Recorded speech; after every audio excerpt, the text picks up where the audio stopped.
Hello everybody and welcome to the channel. It's Polyester here. This is my second YouTube channel called Paulie Pops, where I make videos about my hobby of collecting these Funko Pop figures you see here behind me. And well, today I had another Kijiji meetup. Kijiji is Canada's version of Craigslist. It's online for sale, want ads, and I'm always looking on there to see if anybody's selling some stuff that I need.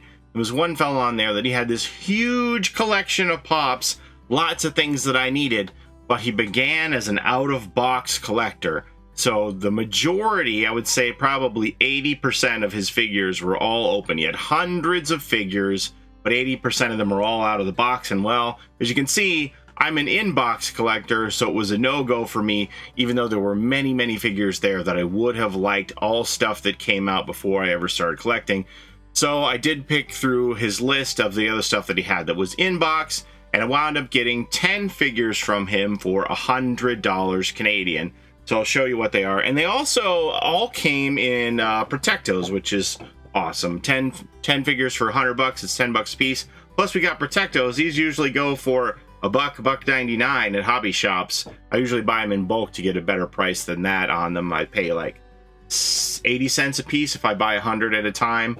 So yeah, nice to get these. But one thing I want to show you, and I see a lot of people who do this, when they assemble these Protectos, they don't square them up. If you could see that, it looks kind of like a parallelogram, right? Like it's off kilter like this. So when you assemble these, what you want to do is you want to bend the edges like this, just to crimp the creases here, and then you're going to get more of a square shape on this, so that you won't have that lean. Because if you don't do that, then the Protecto is constantly pushing this shape, and it's gonna like make your box bend, I think, eventually. So anyway, first ones that we got here are from Austin Powers. We got Austin Powers here in the blue suit. Now I have him in the red suit. I got that one from Pop Culture. That was an EB Games GameStop exclusive in the red suit. I wound up ordering that from Pop Culture in Australia. And I had the Vanessa Kensington. That was like the easiest figure to get. That was a common. I wound up getting her on clearance. But, you know, I always put off getting Austin Powers, the normal one, and then they just kind of disappeared. All right, so we're going to put this one in the Protecto and seal them back up. And then here's another one, another Protecto that isn't quite squared up. It's not, you know, it's not a lot, but you can see it's leaning, and all it takes is for you to just crimp these edges to get it to go square. And then we got the other figure that goes along to complete this set is Dr. Evil with Mr. Bigglesworth, the hairless cat. Both of them played by Michael Myers. Mike Myers, not Michael Myers.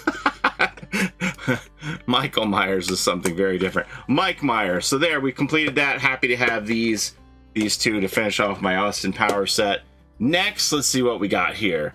We got Mitch Buchanan and CJ from Baywatch. I'll be ready. So let's go ahead and pop these out of the Protectos and see if these need straightening too.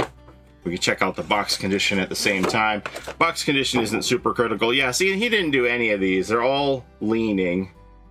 He didn't crimp any of these, so I don't know. It's a simple thing you can do rather than have the stress of the box trying to, you know, keep a parallelogram shape pushing against your pop, just so that there's no strain inside. CJ. You know, him being an out-of-box collector, I'm pretty sure he probably wasn't very picky about the box condition. There's a little bit of a strain here on the back.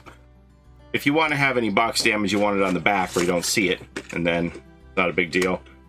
These aren't particularly valuable, the Baywatch pop, so it's not critical for me. I just wanted to get them in my collection. I've actually had seen these on clearance at GameStop.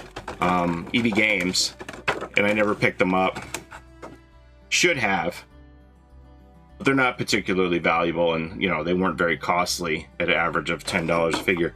Mitch Buchanan, the Hoff, part of the television series. Did I show Pam Anderson, CJ up close there? Pamela Anderson, CJ Parker. Of course, now they got that Pam and Tommy TV series on. Is that on Disney, or is that on Disney Plus for me. I don't know how that's a Disney show, but anyway. Baywatch. Next, let's see what we got. We got the American Gods. Shadow Moon. Whoops. Mr. Wednesday. And Mad Sweeney. Now, there's 4 in this series. I don't have Laura Moon, so I'll be missing that one. I didn't have any of these figures. I haven't actually even seen this show, but I feel like it's a show that I would like. Oh, these have locking tabs in them, so we gotta pull that out here.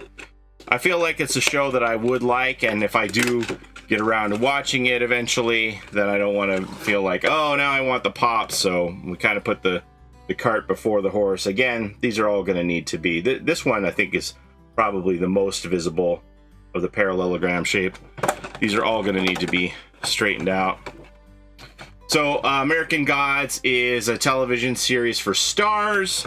I think they only did like 3 seasons of it, and then they canceled it. They didn't finish it, which is unfortunate. I know there were a lot of fans who were wishing that they had a complete run on American Gods, but I've heard good things about it, and it's based on the book by Neil Gaiman, who, you know, I have a lot of respect for Neil Gaiman's work. He did a lot of comic book stuff with the Sandman series for Vertigo is probably what he's most popular for in comics, and also he wrote Coraline.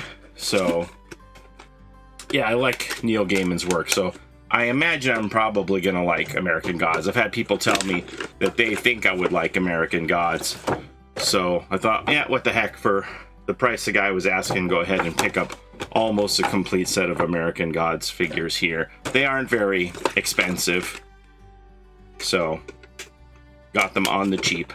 All right, straighten out all 3 of those. Now, here's another one that we have, is Swamp Thing for DC Comics. This was a previews exclusive figure, not very valuable figure. They have a few different variations of this. They have a glow-in-the-dark Swamp Thing, a flocked Swamp Thing where he's got like fuzz all over him, and then they even have a scented Swamp Thing. What? How does scented Swamp Thing work? What is it scented like? What does it smell like? The swamp? No, thanks. I'm gonna pass on that one. Ooh, it smells just like the swamp. This is amazing. Scented Swamp Thing. It's like Funko. When did they make this? 2015. Funko just realized they could do a lot of gimmicky figures, and like they just said, let's make every gimmick we can think of for Swamp Thing. We're gonna go glow in the dark, flocked, and scented. And then the normal one here. It's got a bit of a ding in the window. Slight crease here on the edge, but it isn't a very expensive figure. Just one I want to have in the collection. It's not anything major for me. I'm just happy to get it. And then 2 more. So here we got this one. Steve from Stranger Things. This is Steve with the bandana. Hot Topic exclusive, and he's in the upside down, so he's a little grayed out. Let's get this one out of here.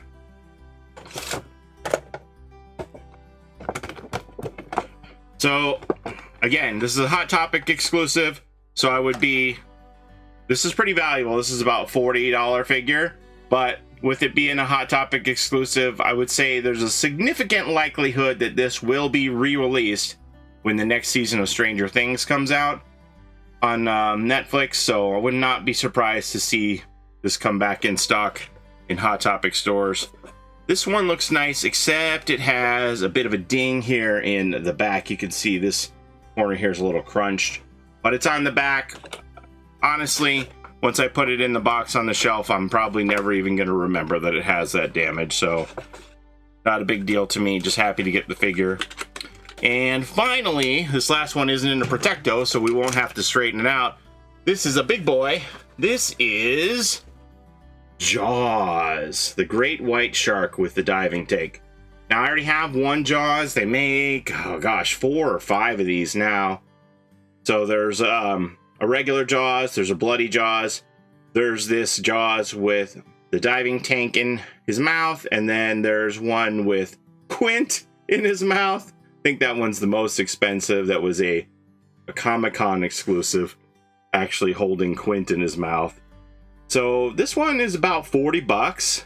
So I think I did well. Like between Stranger Things and Jaws, this is like 80 bucks price guide value. So for me to pay 100 for all 10 figures, pretty happy with that. This one's nice. I told myself, how many sharks do I need? I'm not gonna hunt them all down, and I'll just get the first Jaws. But when I saw this on his list, and he was only asking 20 for this, because I bundled everything and I got a little bit of a discount, say, hey, if I'm buying all this. But his ask was 20 on this, and it was more than that in stores. I don't remember exactly, but it wasn't 20 bucks in stores. So I thought, oh yeah, for 20, I'm gonna get it, and then we got it all bundled together. 100 for everything, pretty good deal. All told, all 10 of these figures on Pop Price Guide book for $210 combined. So for me to get them for 100 was a good deal, even with little dings here and there. Plus we got all the Protectos. So yeah, I'm pretty happy with that. Fill a couple gaps in collections in my collection, start a new collection, be able to complete. The Austin Powers was good. Make up for me passing up on the Baywatch figures in the past. Happy overall with all this, even with the little dings and stuff here and there. It was a great value for me personally. So yeah, I'm happy to have gotten that. But that's all I have for you today. That's my newest acquisition from scouring the online classified ads of Kijiji. So that's what we got. All right, as always, appreciate you spending your time here with me today to watch these videos. Thank you very much for that, and we'll see you next time. Have a great day, everybody. Bye-bye.